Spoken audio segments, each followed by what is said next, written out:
3 of my girlfriends and I booked into a chalet in Chiang. This was many years ago, and those chalets, the old bungalow types, are not there anymore, and that was when we had the fright of our lives.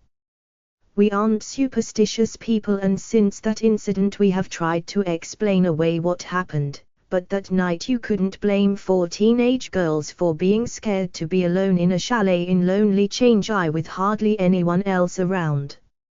I remember that we asked the keeper if the place was haunted, because it looked so creepy from the outside. He never made any reply, making it all the creepier. It made us a bit sorrier that we hadn't invited any boys along to stay with us. This was supposed to be a sort of pajama party. Anyway, we managed to settle in after a while. No barbecue. We had decided that by consensus, and we were starting to get chatty and beginning to make some noise when one of the girls said she heard the front doorbell ring. From where we were in the living room, we could see the porch outside. There was no one there, so we thought she must have been mistaken. She too said, yes, we were right, she must have imagined it. We were chatting away again, chewing the cud, rather loudly I might add, when she said, there it goes again. This time we were all quiet and looking hard at the porch from where we were. There certainly was no one there. We could see the porch clearly from where we were. If there were anybody out there ringing the doorbell, we should have been able to see the person for sure. So, what could she have heard? Then all of us heard it. Loud and clear. It was the doorbell. One of the girls screamed, but we quickly hushed her.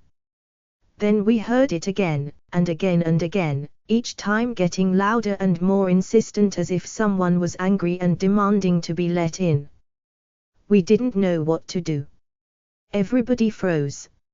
All our eyes were fixed on the empty porch where the buzzer was. After a little more of the insistent ringing, the bell stopped. Then we heard it. The back door was creaking open. All of us screamed and ran out through the front door. We didn't stop running until we reached the next chalet. We banged on the door, thumping away without caring about anybody, afraid like hell. The man who opened the door was in his pajamas and he looked a bit nervous. All of us pushed past him and stumbled into the living room. There were 4 other men there, all of them also like the one who had opened the door. They were seated around the table, and they clearly had been gambling. "Uncle, uncle," we cried, explaining what had happened and begging to be allowed to stay in this chalet with them for the night. They looked at each other as if they thought we were mad, but finally one of them said, "Okay, we could stay."